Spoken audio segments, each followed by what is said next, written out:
Hey, what's up guys, it's Carson, and today is my gender clinic visit. I'm going to go ahead and go to an informed consent clinic today. I've made this appointment almost 4 months ago, so it did take quite a long time to get into it. They sent me some paperwork.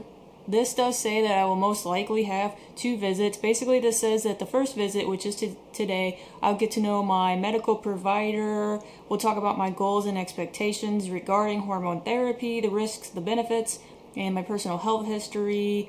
They'll take blood work, and then in a few weeks I'll get a second visit, which is most likely when I'll get my tea prescription. I'm going to go ahead and fill out this paperwork, and then I'm probably going to grab something to eat and then head on out there. The nearest informed consent clinic to me was almost an hour and a half away. I'm going to give myself about 2 hours. This place is all the way out in St. Paul, Minnesota, and I live around the Eau Claire, Wisconsin area, so it's kind of difficult for me to find something that was closer. The reason I'm doing informed consent is mostly because I feel like it will be cheaper for me. I've had therapy in the past that has easily cost $1,000 per session. I don't think that this session, the next session, and tea could cost any more than therapy. Plus, I'm 28 years old and I kind of have known this my whole life, so I don't feel like I need to go through therapy. If I could afford it, I would take it that way, only because therapy is definitely good for you. I've done therapy before. I just can't afford it right now, so I'm going to go ahead and do it this way. So, like I said, I'm going to go ahead and fill out this paperwork and be on my way.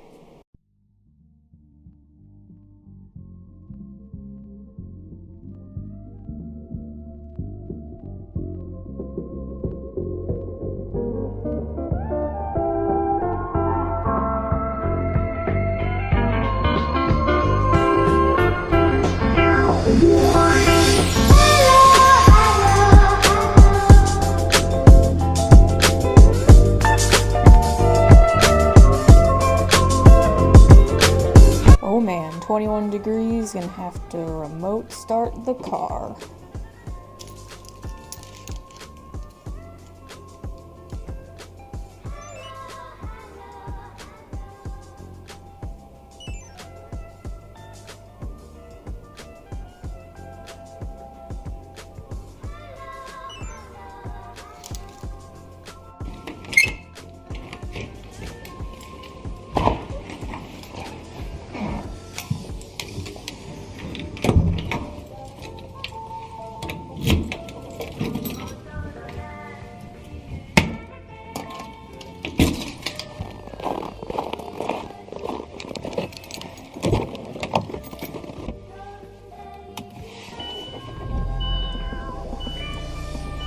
Alright, well, I'm about to head out. GPS shows us being 1.5 hours away, so I should get there right about the time of my appointment. Set some music, and I guess I'll see you guys there.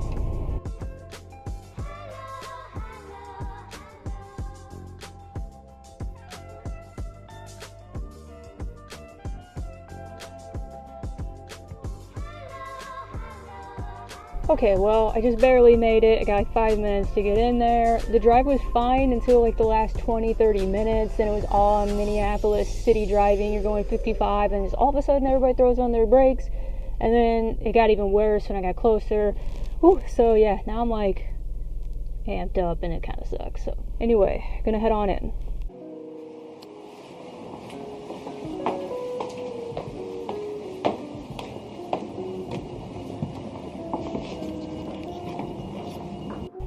Alright, so my appointment was at almost 5, and it's almost 7 now. I mean, the initial appointment only took like an hour, and then I had to get blood drawn, which I don't do that bad with, but I don't know if it's because she had to take it out of each vein that I just about threw up and passed out in there. Then I had to like eat and take like 15 minutes to recuperate. So I have definitely a lot to say about the visit, but I don't know if I really want to do that right now in my car, so I'll probably do that when I get home.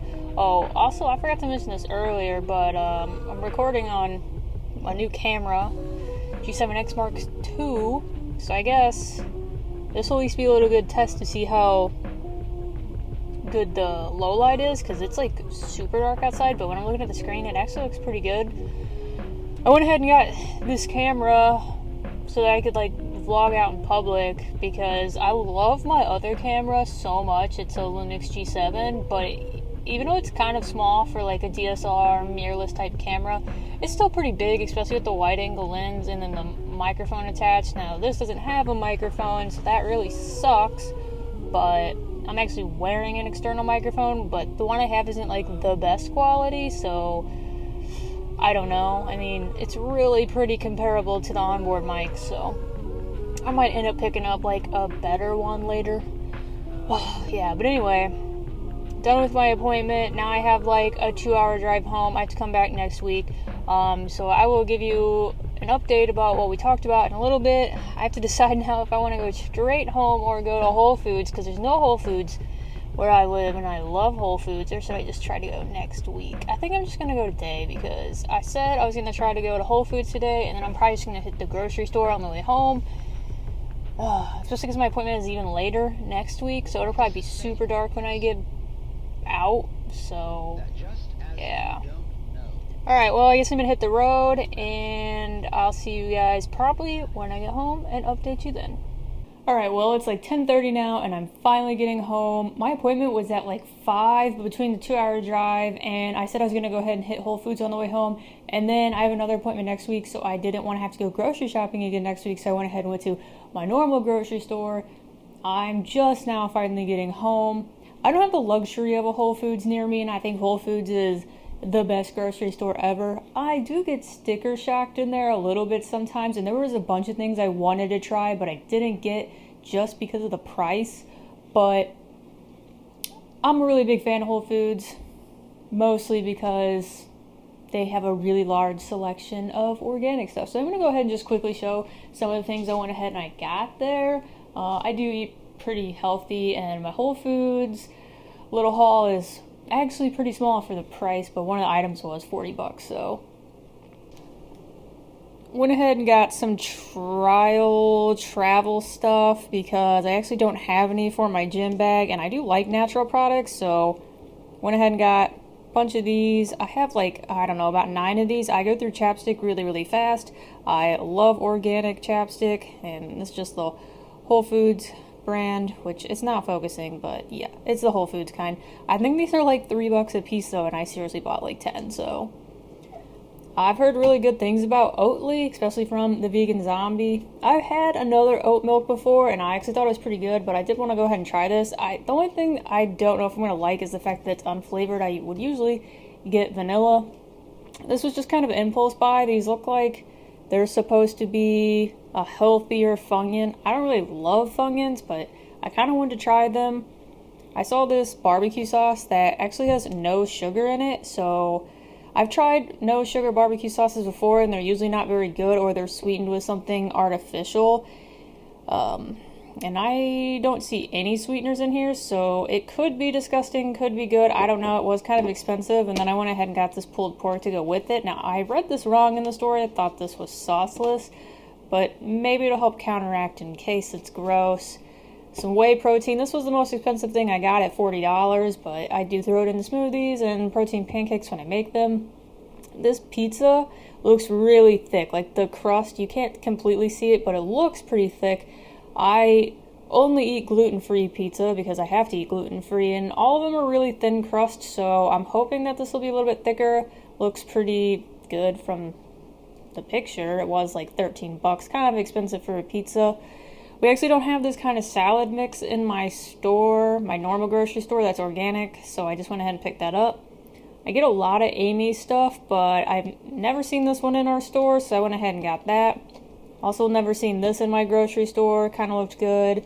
And both these mac and cheeses looked pretty good. And then I haven't actually had egg rolls in like a really long time, and it's really hard to find gluten-free ones, so went ahead and picked those up. And then, I don't know, this coffee just looked pretty good. It does have a little bit of sugar in it, but it's pretty small, so just use that as a pick-me-up. So that's all of my Whole Food stuff. Not that, that was from another store. And that was about like $140. Then the other store I went to, so this is all the other stuff I got, and this is also about $140. So like I said, I always get Amy's stuff, so this one is gluten-free lasagna. Then I have mac and cheese, ziti, and this is like sweet and sour kind of Asian noodles. This one and this one are vegan. They do have vegan versions of these. I've tried the mac and cheese. It's straight up disgusting. And then I have not tried the vegan version of this, but I probably wouldn't mind it because the ziti is vegan and it has fake cheese on it. I just think there's too much fake cheese in the mac and cheese to where that's just gross. So I might end up trying the vegan version of this eventually, but I will say that these are pretty good. They are about $3 a piece, but I'm working a ton of overtime at work coming up and I'm not going to want to cook. I've been cooking. I've been doing a lot of meal prepping for my lunch, but yeah, I'm not going to want to do that right now. This is one of my favorite things my store offers is pasture-raised organic. As you can see, they are certified humane. That's really important to me to have pasture-raised, be certified humane, and organic. These are about $5 a dozen, so kind of pricey for eggs. But I really like knowing that these chickens had a nice home because they were humane and that they just were raised like chickens. Got the strap in the way. Then I just got some gluten-free oats. This isn't the kind I normally eat every morning. This is just kind of what I eat on my weekends. They didn't actually have the kind I normally get, which is like maple brown sugar, but this kind of work. This is to cream up coffee. Sometimes you just want a snack, and these are pretty good. Probably not the healthiest, but definitely better than chips. I've been kind of living off pizzas right now. This one's not too bad. I think this is a Wisconsin company, so I'm not really sure that anyone else would be able to find this, but these are amazing, these Daya pizzas. I'm not vegan, you can tell, because they have non-vegan stuff in here, but I do try to eat a lot more plant-based stuff, and I hate the way vegan cheese tastes, but I can't even tell that it's on here. I guess the sauce and just all the toppings of the pizza really cover up the fake cheese taste, so like those are super good. They're actually one of my favorite pizzas overall. And then I don't know, I just got some stuff to like snack on like this. These are definitely not healthy, but I've been like eating them a lot lately. They're so just, you pop them in the microwave for like 2 minutes. Great. I have this to make my own trail mix. Like I was buying trail mix, but this is probably cheaper because I can make a ton. And then I have really low sugar chocolate chips, cashews, organic raisins, so not a ton of extra sugar. These were on sale. I've had these before. They're pretty good, but I probably shouldn't have got them. It's kind of an impulse buy because they're on sale. And I got 2 yogurts, organic, and I try to get whole milk, so I went with vanilla and strawberry. I absolutely love these. Hint. My favorite flavor is actually lime followed by watermelon. I actually haven't tried this one, and they didn't have a ton of Hint. This store that I go to could so just sell cases of it. People buy Hint like crazy. Sometimes it's like always out of stock. So I went ahead and got some buys because they didn't have a ton of Hint. I have had buy before. It's been quite a long time, so I don't remember what my favorite flavors were. Went ahead and got some coffee. I went with Cameron strictly because they're supposed to be eco-friendly. I did switch to like a reusable K-cup for a while, but honestly, just got really tiring cleaning the thing out all the time. And then I eat a lot of peppers in the morning, so this is just organic tri-colored peppers. Mix them in with eggs, and then some salad dressings for the salad mix that I bought, and some organic maple syrup to go with my normal everyday oatmeal. It's just plain, so yeah. Anyway, that's my normal groceries, but it's like 2 weeks worth, and then my Whole Foods groceries, which is crazy that they're both like the same price and that there's like twice as much over there. And to be honest, if I didn't buy all those TV dinners and I actually went ahead and like made my own food, I could definitely get so much more. But like I said, I'm working so much overtime in the next couple weeks that I'm just not going to want to spend my 1 day off a week cooking for the rest of the work week. So okay, so that's it, my grocery haul. I'm going to go ahead and put this stuff away, and then I will talk about the actual stuff that happened at the clinic. So I will see you guys in a few minutes.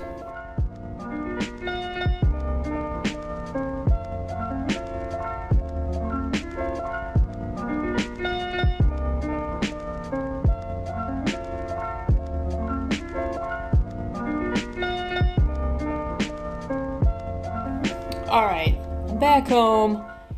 Now it's after midnight. I put all my groceries away. I ate some dinner and I drank this coffee because I'm feeling super tired now. This was disgusting. Sorry, vegans. I just can't get with you on coffee without dairy. It doesn't have to have a lot of dairy, but coffee needs dairy. I don't know. This tasted like plastic to me, but hopefully it gives me enough energy to finish this video. I'm also on my other camera again now because my G7X is charging. I mean, the lighting might be a little bit better on that camera, but overall this should be a better camera and it has a better mic. But yeah, so I didn't want to set up my light, so hopefully I don't look super dark. I feel like I kind of look a little bit dark in the screen, but I think it'll be doable.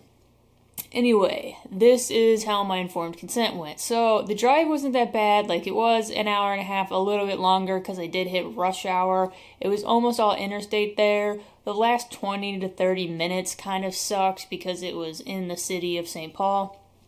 It was a lot of going 55 and then just everybody breaking out of nowhere. I found the place okay and it had parking on site, so that was good. I go into the building. It's on the second floor, but the main entrance was blocked off, so I had to kind of like walk around to find the entrance, but I did find it because there was plenty of signs. Once I got inside the actual clinic, I looked around and I just kind of thought, wow, I really don't belong here. I felt really awkward because everybody in there was very visibly queer. I don't have a lot of queer friends. I don't actually really have any. I know a couple of gay people, but you couldn't really look at them and tell that they're gay.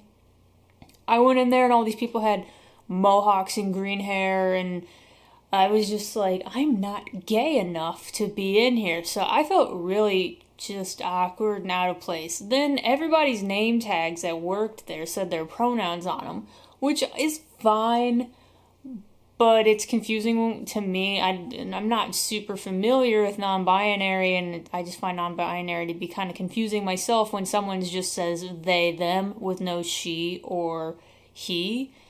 And I'm like super afraid I'm gonna like mess it up and make them really uncomfortable. So it kind of makes me uncomfortable when someone's 100% gender neutral and doesn't even look gender neutral. It's just kind of awkward. I mean, they seemed like a very nice person and I wouldn't mind getting to know some of these people, but it just freaked me out because I felt like I was gonna screw up somehow. So they took me into a room with the doctor. I don't actually know if it was a doctor. It might have been a nurse. Not really sure.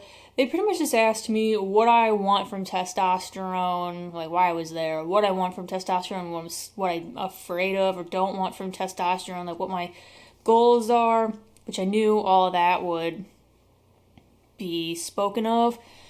She didn't really tell me anything about testosterone that I didn't know already. The only thing she told me was that it can make you infertile forever, even if you come off T. I didn't know that, but that's not an issue for me because I feel like men don't carry babies anyway, so for me, that's not a big deal. And she said you could, like, freeze your eggs, but I'm not interested in it, and it's apparently pretty expensive.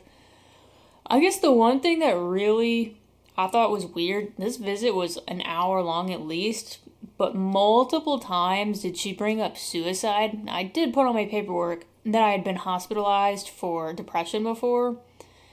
It was over 4 years ago.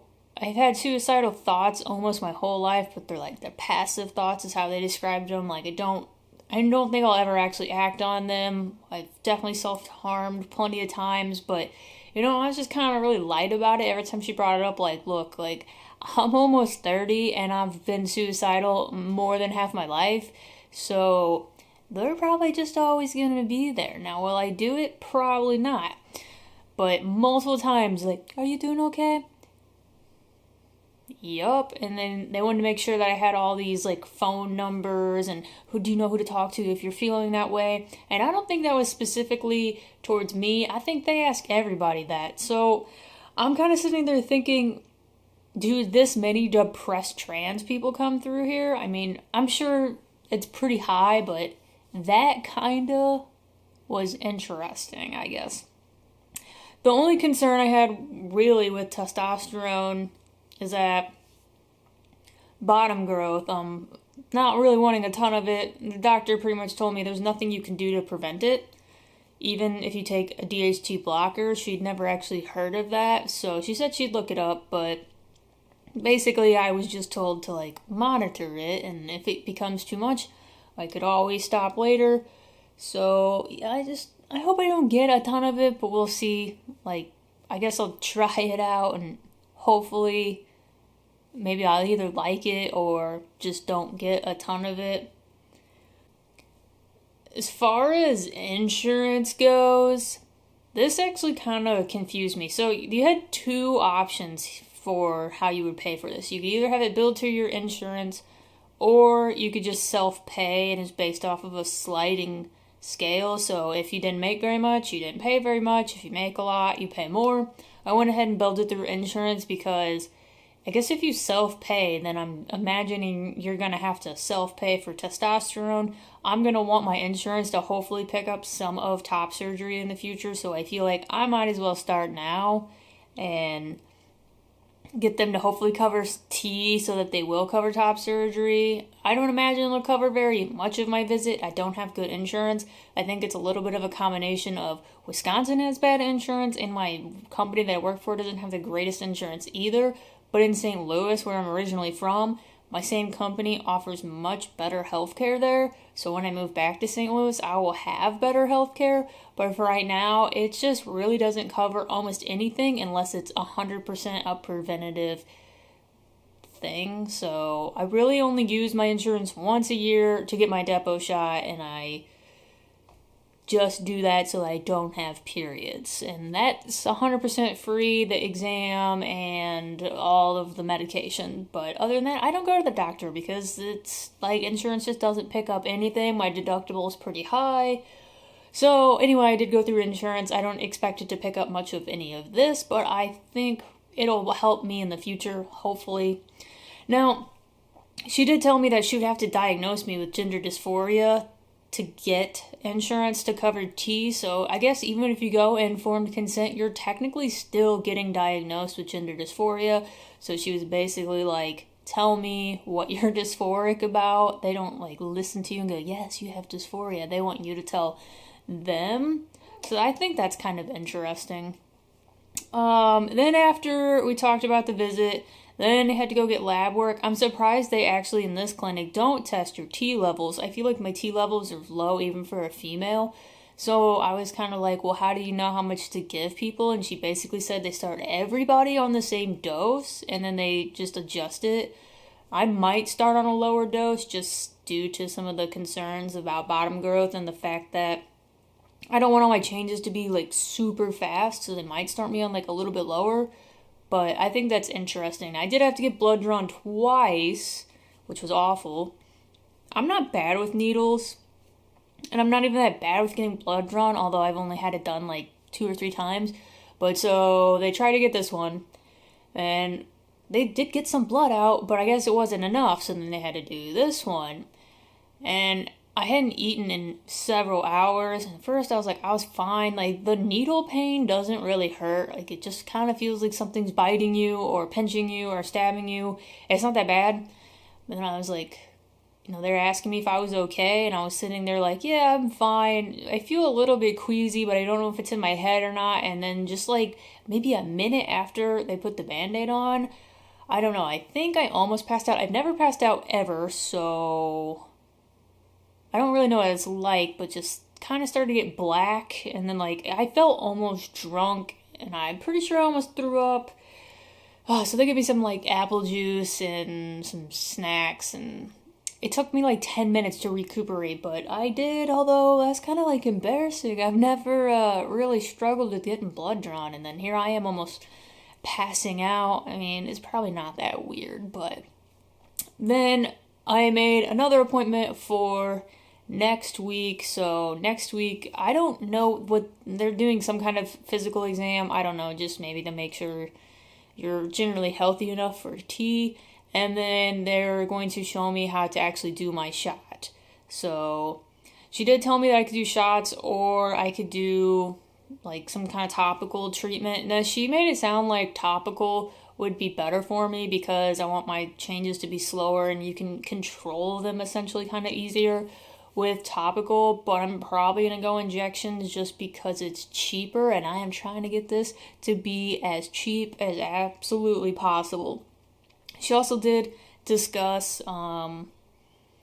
the changes that would most likely happen, and you probably know what will happen on T, although they kind of gave me a timeline of like, this is usually what happens at this time, which I feel like was really inaccurate with a lot of the YouTube videos that I've seen of other people that take T, because like she said, bottom growth usually will start within 6 months, and I've heard so many trans guys say that it's almost noticeable within the first couple weeks, not the first like several months.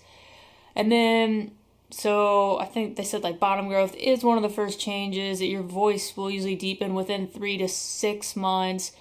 Usually you'll get leg hair first, and then it kind of works your way up. Acne is one of like the first changes.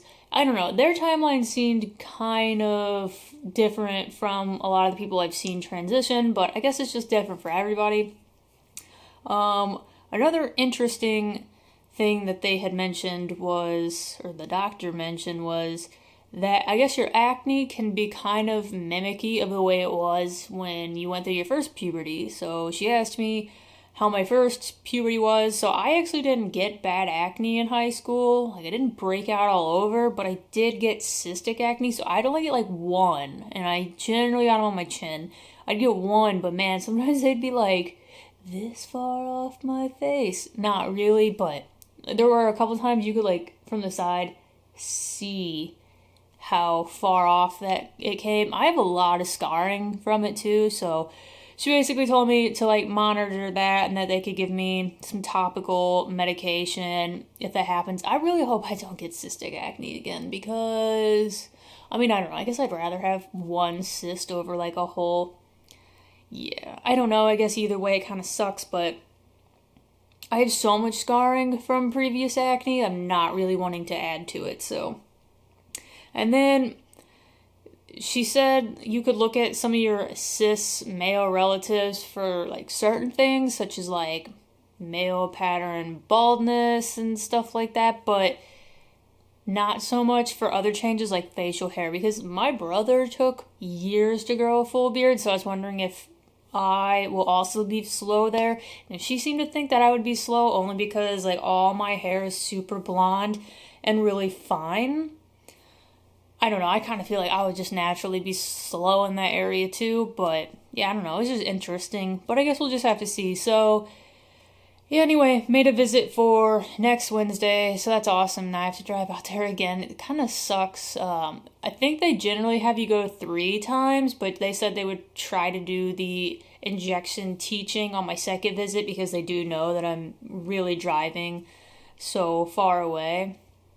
So, they also did mention that maybe it's a good idea to come out to your workplace. They asked me, if I've come out to my workplace, which I haven't, like not to HR, I come out to like a couple of coworkers, that might be a good idea.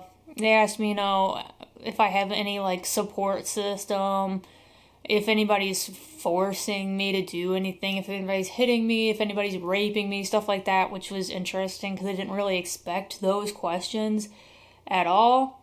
But the work one really did make me think about, when do I want to officially come out? Like, should I tell HR and basically ask them or tell them, do we have any, like, things set in place for trans people? Like, can I use the other bathroom? If anybody, is harassing me behind my back, is there anything we can do about that? I don't think I'm going to say anything to my work until I start to notice some physical changes. I'm pretty cool with most of the people at my work. I don't really see it being an issue, but I personally don't want to, have HR tell the whole company until I'm ready. So that's, I don't know, but it was interesting that they at least put that thought process in my mind. So anyway, next week I have the rest of my appointment, so I try to take you along because I really do want to get me shooting myself on video. I feel like I'll be able to do it just fine. Like, I don't really have an issue with needles, but Yeah, so that was my informed consent experience part one. Overall, it wasn't really bad. I don't really feel like it's any different than doing it probably the normal way of going through therapy. They mentioned that therapy would be a really good thing for me, and I was like, I totally agree with you. I just can't afford therapy. But the whole session pretty much felt like talking to a therapist. I've been through therapy before, and I mean, they mostly just talk to you the way therapists talk to you. Just very like, how are you feeling? Like, what do you want to feel? And they go, okay, here's your tea prescription. So I don't know, I just feel like a lot of people seem to think that informed consent is like bad because anybody can get tea. I guess it could be for some people, but for some people it's just quicker, easier, and cheaper, hopefully. So I'll let you know maybe like what this bill comes out to be and how much insurance picks up when I know. I unfortunately won't know that for a little bit, but yeah. So anyway, thanks for watching this video. I hope you guys liked it, and I will see you later.